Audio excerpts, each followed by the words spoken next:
This is a committal service setup featuring a Wilbert Monticello, one of the most commonly chosen burial vaults in this industry. It features a high-impact interior plastic liner with a butyl adhesive seal, surrounded by a concrete exterior protecting the liner from the elements.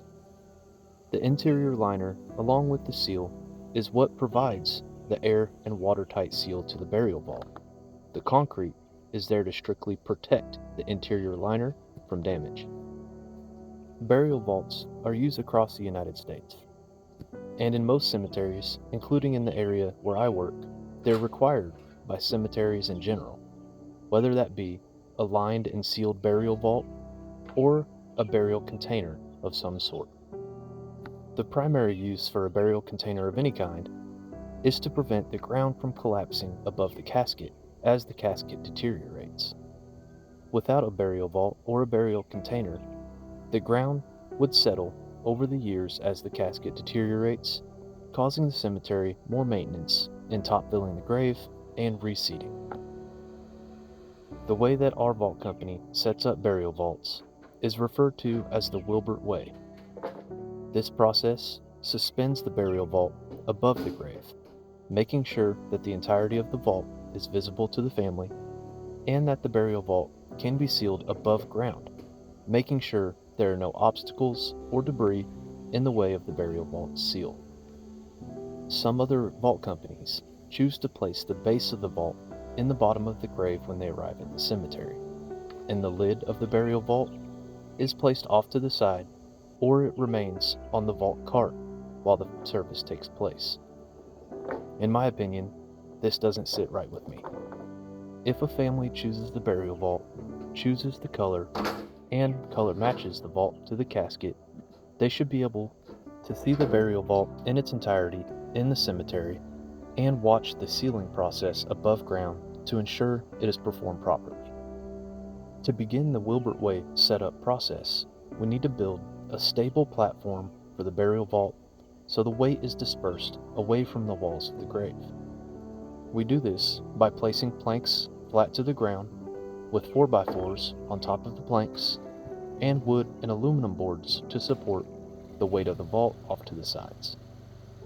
The reason that I use wood boards on the backside is because they have a little bit more spring. On the backside of the burial vault, no one will be walking and no flowers will be placed on the wooden boards. I use aluminum boards towards the family side. This creates a more stable platform for me to walk across when I'm assisting the family with the casket. It also creates a platform to place flowers and still give me room to walk. We run 6-7 different trucks at a time, and these are the boards that I currently have available to me for use. If it were up to me, I would have aluminum boards across the entire top of the platform, because in general, aluminum boards are stronger. Now that we have our platform set up and level, we can place the burial vault above the grave, and we do this using the Johnny handler from True Rebel Equipment. During transport, the burial vault is strapped down to the buggy, and the winch cable is run below the vault and attached to the buggy frame, making sure that the vault cannot shimmy its way towards the end of the buggy. Once we remove that cable, we can relieve all of that slack that's in the winch to make sure that the slack is not let loose while placing the burial vault, and we can attach the winch to the harness that goes around the vault and lifts the vault onto the grave. At our vault company, we utilize both vault carts, like this Johnny handler, but also battery-powered carts called Hilljoys that drive the burial vault from the top of the truck down onto the ground, and then it ramps up on top of the platform.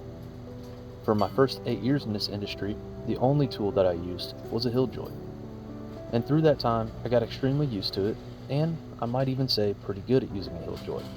But once I started using a Logan vault handler from Axis Corporation, which is now a Johnny handler from True Rebel Equipment, I knew I'd never prefer a Hilljoy again.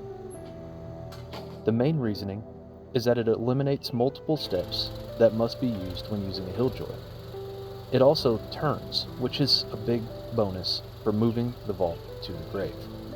While using a Hilljoy, it must be driven on top of a turntable, and force and manual labor is how the vault turns when using the hilljoy. Using a Johnny handler also prevents the risk of caving in the grave. With the hilljoy, the vault must be driven right to the side or right to the end of the grave, which can oftentimes put a lot of pressure next to the grave, causing one of the walls to collapse in. Today I'm in the far edge of the cemetery with not a lot of headstones around, so I was able to drive right to the end of the grave. If there were headstones at both ends of this grave, I would have maneuvered the vault cart to the side and placed the vault down sideways over the grave. Aligning the burial vault properly over the grave at this step removes multiple steps later in the process. When we suspend the vault over the grave, it's a process that we refer to as swinging, because the vault base will be suspended by cables over the grave, and it can move side to side and end to end. If the burial vault is aligned properly over the grave during this step, moving the vault later on using the cables will not be necessary. Now that the vault is placed over the grave, we can lock down the buggy and remove the harness from the burial vault. While the service takes place, we'll drive the buggy out of sight and out of the way to make sure it doesn't block any of the drives for the family entering the cemetery. Now, while I do my best to take great care of the burial vaults on the way to the cemetery, they can get scratched up and the paint can get chipped from having the straps over the side and from loading the burial vault onto the buggy at the shop using the harness. So on every committal service, we bring touch-up paint for whatever color the burial vault is for that day. Today's burial vault is what's referred to as Wilbert's russet color. It's a warm, brownish color that goes really well with most accents on caskets such as bronze, copper, or gold. And this morning started with a 2-hour drive, so in that time, there are plenty of chances for the cables to slip and for the straps to rub their way through the paint. So before we even begin swinging the burial vault, I'm going to go over the entire lid and make sure that there are no spots with paint missing. And looking back, it would have been smarter to just have brought a paint roller that we used to paint the vaults, because this lid needed almost an entire extra coat. Painting and personalizing the burial vaults is one of the aspects of this line of work that I thoroughly enjoy. At different times, I'm given the opportunity to let some of my artistic freedom show through, and I can personalize burial vaults in many different ways. Recently, I've posted a video of a camouflage burial vault that I spent 3 days painting, and it turned out absolutely beautiful. And while there's nothing wrong with the standard Wilbert colors like russet, gold, copper, and silver, having the opportunity to really personalize and customize a burial vault, depending on someone's desires and personality, can really mean a lot to a family when they arrive at the cemetery. When my grandfather passed away, he was prearranged with a local funeral home to receive a Wilbert Monticello at the cemetery. And while a Wilbert Monticello is a quality, lined and sealed burial vault, I thought my grandpa would have appreciated a little bit of something more. With Wilbert burial vaults starting with the Wilbert Citadel, we're able to do customized prints over the top of the burial vault. My grandfather was a farmer his entire life, and he collected model John Deere tractors. So rather than a silver Wilbert Monticello, I chose to go with a Wilbert Citadel, which is a burial vault with a black interior liner with a cover that has a personalized carapace over the top. For that, we chose a farm scene. It was an open field with an International Harvester tractor right in the middle, so we photoshopped that tractor out and placed a John Deere in the center. On the right-hand side, we put a portrait of my grandfather, and on the left-hand side was a red barn. To match with the John Deere theme, I painted the base of the burial vault John Deere green with a yellow highlight over the textured areas, and the lid was painted John Deere yellow with a green highlight over the textured area on the lid. When my family arrived to the cemetery, they weren't expecting anything of the sort. And a lot of times, funeral directors will also help personalize the burial vault by incorporating one of their hobbies or interests of the person who has passed. And when the family arrives to the cemetery, it's that extra touch that shows that us as a vault company and the funeral director themselves are paying attention and do care about the family and about the life that's being celebrated on that day. But now that the burial vault's paint has been touched up and is drying, we can go ahead and begin the burial vault swinging process. And this starts out by covering up our wood boards and aluminum boards with green carpets that are referred to as runners. Runners are the same length as our long green carpets, but half the width. And since this is a new funeral home and a new cemetery that I've never been to before, I was unaware of their rules and regulations when I arrived. Luckily, the manager of the cemetery was there, and at their cemetery, they do not allow carpets to be placed underneath the tent, most likely due to a fall incident that occurred years ago. Now, because of a fall incident that I had when I first started in this job, I staked down my carpets on every service, making sure that they're as close to the ground as possible, and it's as hard as possible to get your foot up underneath one of the carpets, causing a trip. That being said, we still respect the cemetery's rules and their regulations, and today I didn't put down any big carpets, but if it was raining, or it had been raining, I would still put down one carpet underneath the chairs. We do service funeral homes at times that don't like big green carpets because of trip hazards, but if there's not a carpet down and we place the chairs on wet ground, there is the possibility of sinking the chair into the ground, causing a different type of fall hazard. Our main goal in a cemetery is safety and professionalism. To swing a burial vault, we align equipment on each end of the vault that are referred to as feet.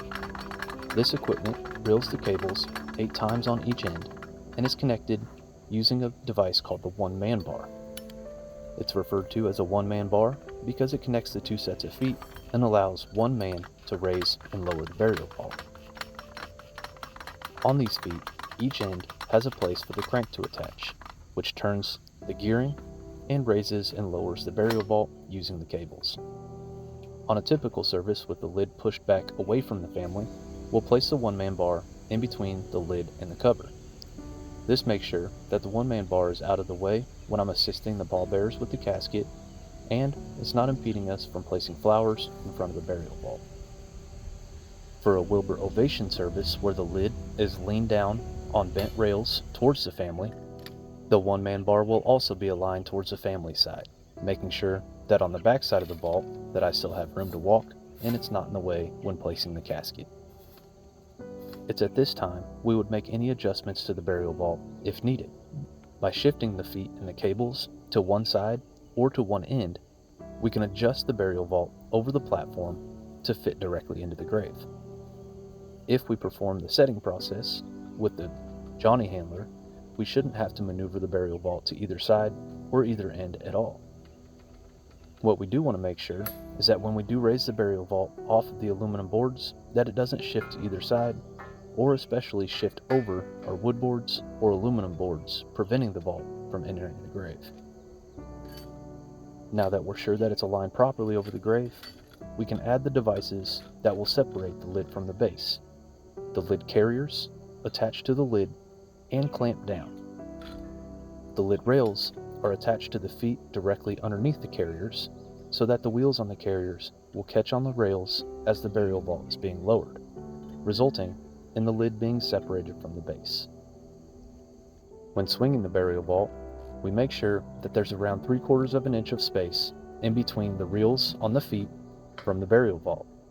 This makes sure that the wheels on the carriers are aligned directly above the lid rails. And as always, we'll clean as we go, making sure that nothing is dirty, filled with water spots, or just dusty in general. We work in all different types of weather, so oftentimes this equipment can get water spots and dirt, and cleaning it daily can prevent the rust from accumulating on the stainless steel or the metal parts. Every few months I enjoy a day in the shop where I can actually take all my equipment apart, polish, buff, and shine everything professionally to make sure that all of our equipment appears to be in working order, but is also in working order. Even if your equipment is functioning at 100% of its capability, if it is dirty and rusty, it does not appear to the family and the funeral directors as though it's in working order. The last thing we would want as a vault company at a committal service is for a family to point out that something appears to be dangerous or unsafe. So we want to make sure that everything appears in working order and is in working order. and that includes cleaning up our equipment constantly, and also constantly making sure that all of our equipment functions as designed.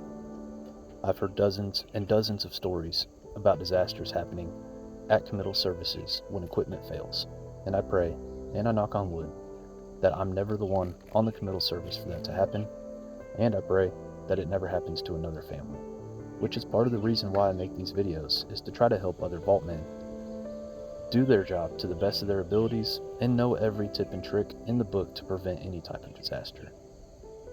Now that our rails are attached and our carriers are attached, it's time to remove our aluminum boards, make sure all of our carpets are straight, neat, and folded, and then we can separate the lid from the base after checking to make sure that both rails are at the perfect angle and they're also at the exact same angle. It can be difficult to see, but the lid rails have an ever so slight bend just past the right hand side of the feet. When the weight of the burial vault lid is pushed back on the rails level out from that bend, and the lid will be perfectly level.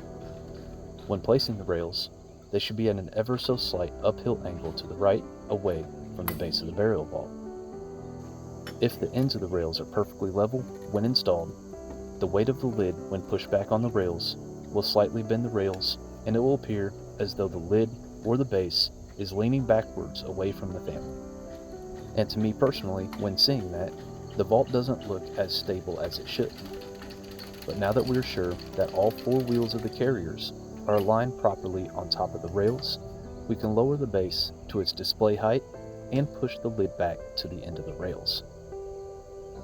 The reason that we lower the base just underneath the rails on the feet is so that when we place the frigid imperial lowering device, that the pistols on the lowering device have room to freely swing down without catching the sides of the burial vault.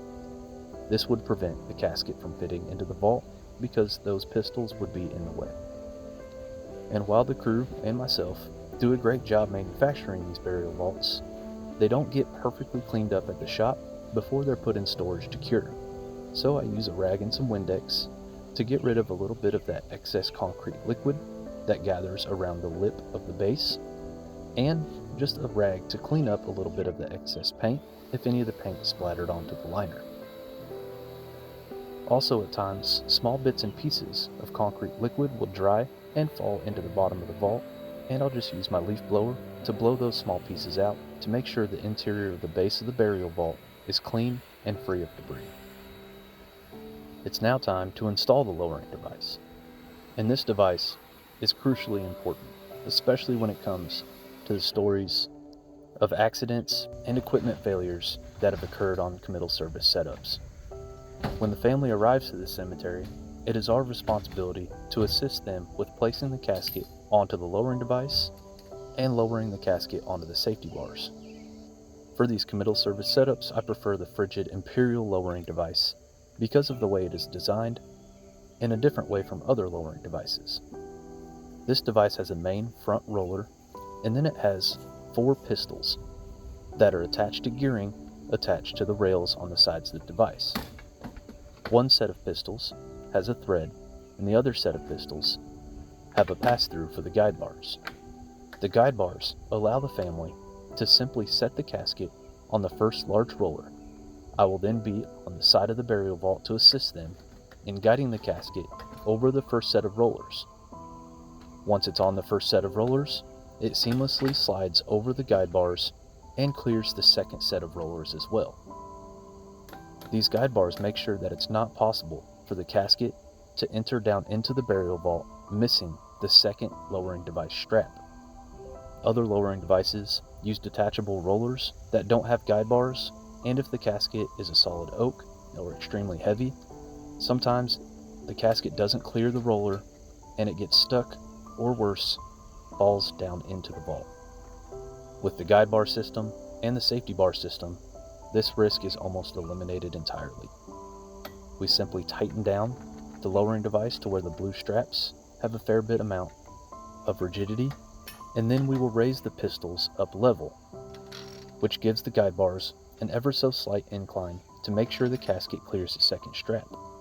And once it does, there's a casket stop on the end of the device. Once in place, we will use the crank and unlock the lowering device, lowering the casket down onto the safety bars, which are there to strictly make sure that the casket doesn't roll back towards the first roller, and so that it's aligned perfectly over the burial vault when it's time to lower the casket. Since the pallbearers just have to place the casket on the first roller, they don't have to straddle the burial vault on both sides to place the casket onto the device. This would be almost impossible given the fact that the lid rail is in the way for the pallbearers on the right-hand side in this video. Having a lowering device that doesn't require the family to straddle the vault is incredibly important because it allows any family member to be a pallbearer. You don't have to be young and strong to be a pallbearer, and even children can help pallbear because they don't have to get on both sides of the vault, so it allows all family to participate. The last step in the process of setting a Wilbert Monticello is to place the T-carpets, and these carpets are designed to go over the feet and hide our equipment and our 4x4s and boards. On a service like today, where carpets are not allowed, I keep them folded up and tight to the end of the grave. On days when we do set out our big green carpets, I will unfold these carpets, and they make a T-shape that fits out and covers the sides of the boards and ends up evenly matching with the ends of the long green carpets on the sides. But now that the burial vault is swung and completed, with the only steps remaining to add the nameplate, emblem, and trademark, we can move on to our committal service tent. And one of the other rules at this cemetery is that they don't allow extensions. I don't fully understand that one, but because it's a beautiful day, I'm going to do what's referred to as an offset, which means we start the tent in front of the burial vault, and we don't place the tent over the burial vault in any way. This allows for much more room under the tent, especially since it's 8 feet shorter than it normally would be. The tent that I use is a 15-foot by 20-foot tent that has 6 poles, 4 corners and 2 center frame poles.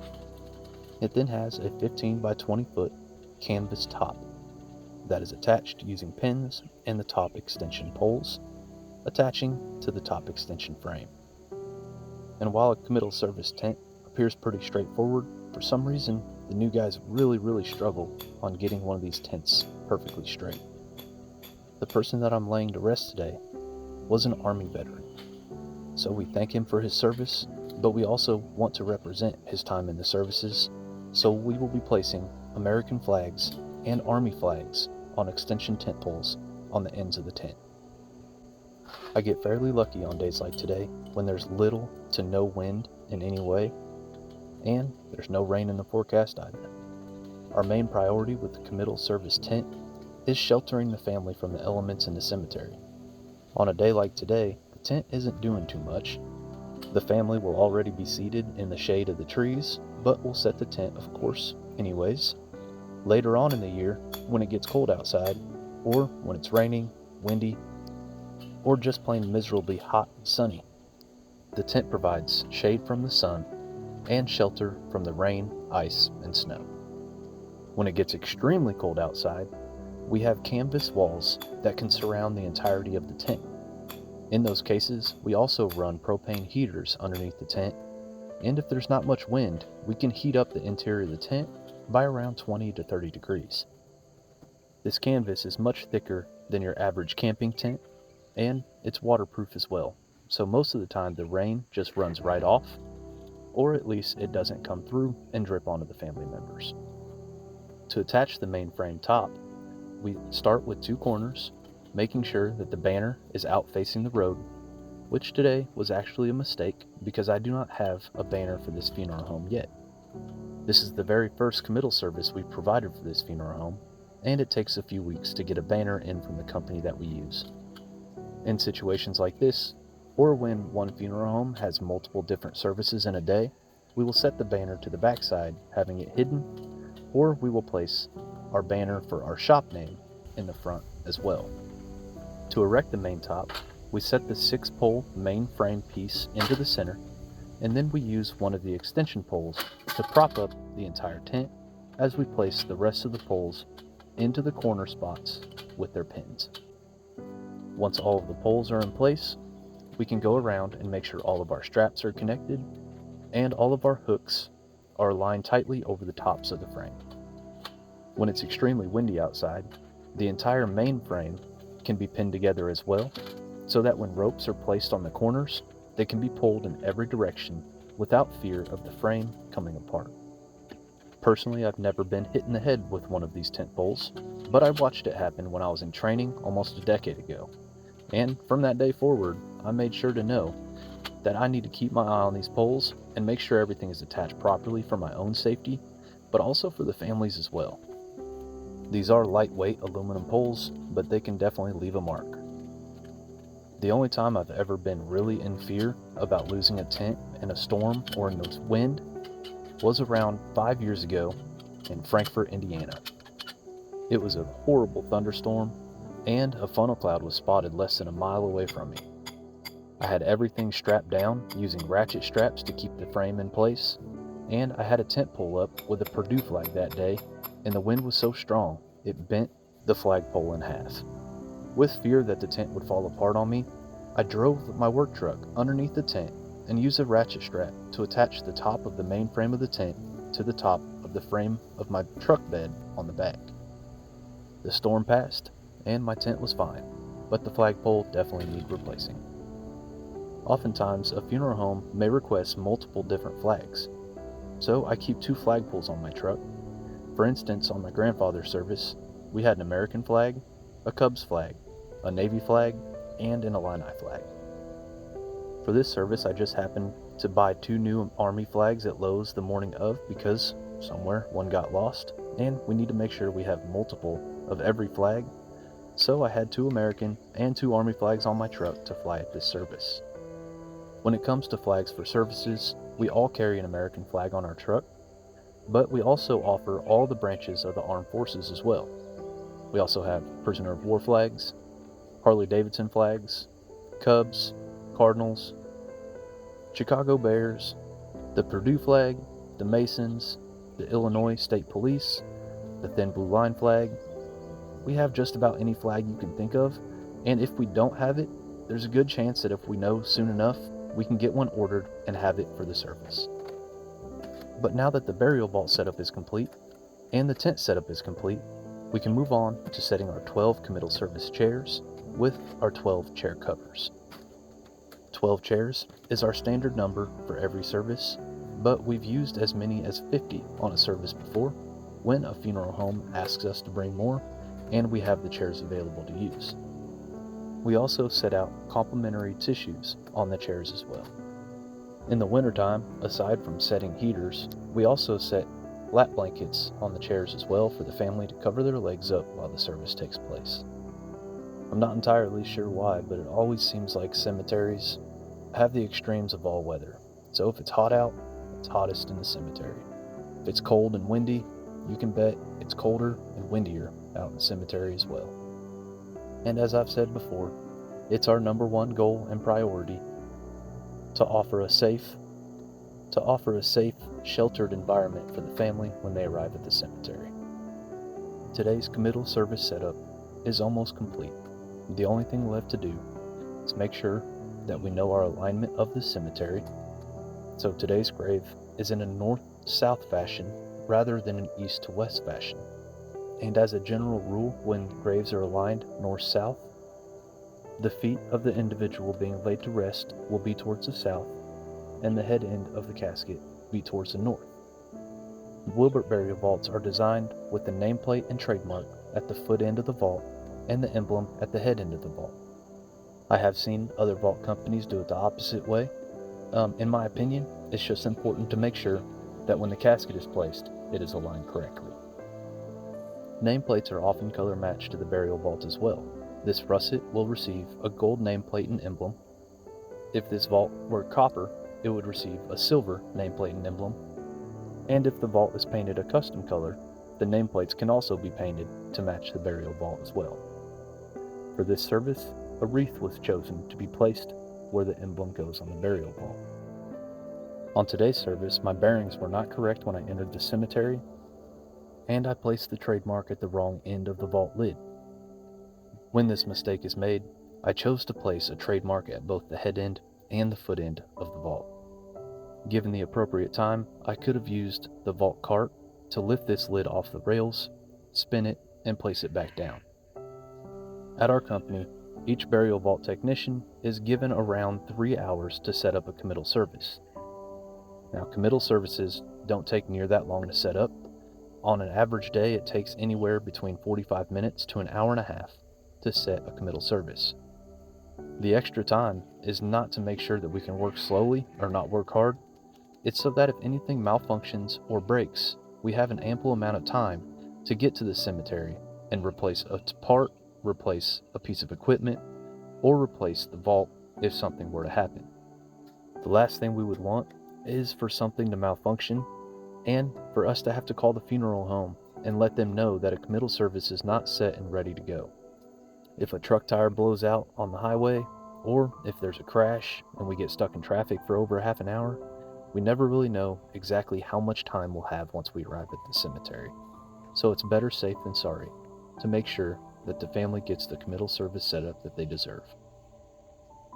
This committal service setup, featuring a Wilbert Monticello, is set and ready for when the family arrives. And while I don't fully agree with the cemetery's regulations on how we're allowed to set up the burial vault, I can't help but admire everything that this cemetery has to offer in terms of historic value. It is a blessing to see so many different cemeteries and so many different monuments in this line of work. Thank you all for watching the setup process for a Wilbert Monticello. God bless and take care.